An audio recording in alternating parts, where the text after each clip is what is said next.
एक कहानी मैंने सुनाई थी, फिर सुना देता हूं, उसका भाग जाऊंगा।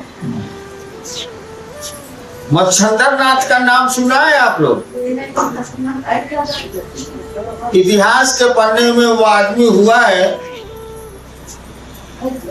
कहा जाता है कि वो महादेव के शिष्य थे, शिव के शिष्य थे। शिव के शिष्य वो बने कैसे, इसकी कहानी सुन लीजिए आप लोग। वो पहले बौद्ध धर्म को मानते थे, धीरे धीरे बौद्ध धर्म से उनका मन हट गया।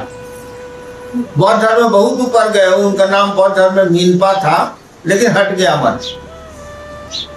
तो साधु थे, ये ऐसे घूमते थे, उम्र कम थी। अमरकंटक एक जगह है मध्य प्रदेश, वहीं नर्मदा निकली है, नदी नर्मदा वहीं से निकली। वहीं पर बगल में वो गांव है, वहीं गांव में वो बैठे हुए थे लोग, जाड़ा में आग ताप रहा, वहीं वो बैठ गए। तो गांव का लोग नहीं बच जाता है कि वो पहाड़ पर झुंझुन झुंझुन रात में बजता है, पूरे रोड में जाइएगा तो सारा वो गाना सुनाई पड़ता है। नहीं, गांव में लोग बतियाता रहता है। तो वहीं गांव में लोग बतिया रहा था कि नर्मदा में जो पत्थरवा है ना निकली है, तो वहां कम पानी पत्थर है ना, वहां रात में महादेव भगवती आके गप कर। इस आदमी का कोई काम ही नहीं था, इसको एक रात चला गया और बड़का पत्थर जिस पर सुना था कि महादेव भगवती आते हैं, उसके बगल में पीछे वो पत्थर था, उस पर जाके रात में बैठ गया कि महादेव भगवती आएंगे तो हम सुने। सचमुच में महादेव भगवती आ गए। दोनों ने आपस में क्या बात की ये कहानी में नहीं, लेकिन महादेव तो बुझी रहे थे, उसी के लिए भी के थे। महादेव ने कहा कि तुम कौन है, नेक्स्ट आदमी कहां से आए? कुछ नहीं बोल। शिव ने कहा तुमने मुझको सुना है, तुमने मुझको सुना है, इसीलिए तू महान होगा, महान पथ का प्रवर्तक होगा, मुझे रास्ता दिखाने वाला, महान पथ का प्रवर्तक होगा। लेकिन तुमने मछली की तरह पानी में मुझको छुपकर सुना, लेकिन पहले तो वरदान दे दिया, लेकिन तुमने मछली की तरह पानी में मुझको छुपकर सुना है, इसीलिए तुम्हारा मन मछली की तरह चंचल होगा। श्राप दे दी। शिव की बात सुन के बेहोश हो गई, महादेव की बात सुन लिया है तो होश आ गया साला, वही पत्थर पर सो गए। दूसरे दिन 3 बजे सुबह इनकी, 3 बजे शाम में इनकी नींद खुली। सूरज ढलने जा रहा था। इन नशे की स्थिति में, महादेव को सुन लिया तो नशा चढ़ना ही चढ़ना है। नशे की स्थिति में नदी को पार करके एक पगडंडी पर जा रही थी। उधर से एक लड़की आ रही थी, नाम था नर्मदा, जो नदी का नाम था वही लड़की का नाम। लड़की ने समझा कि हमारे बाबूजी जो कहते हैं कि कुल देवता हमारे ऐसे हैं, लगता है कि मेरे कुल देवता आ रहे हैं। लड़की ने उनको प्रणाम किया। इनकी तंद्रा थोड़ी टूटी तो इन्होंने देखा कोई लड़की हमको प्रणाम कर रही है।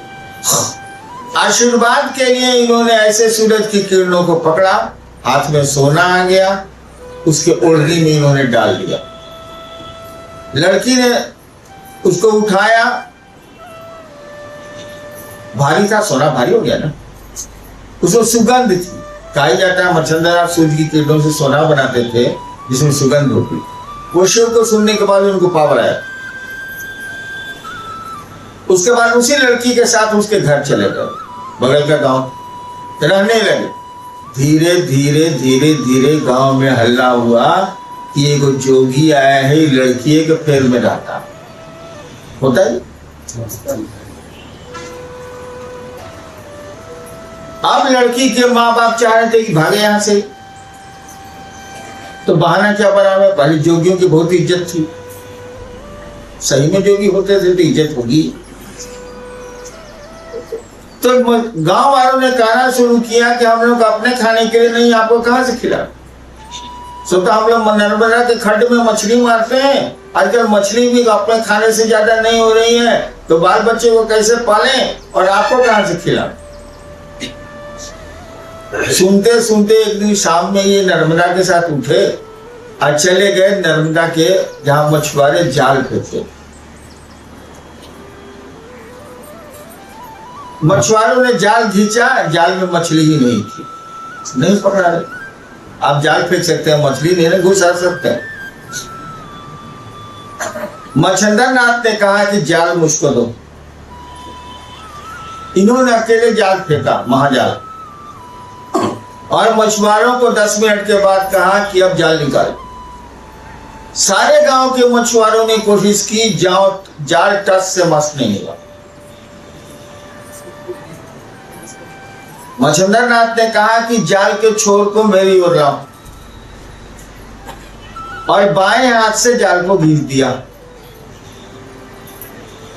इतनी मछलियां थी कि गांव में एक साल से उतनी मछली पकड़ाई ही नहीं।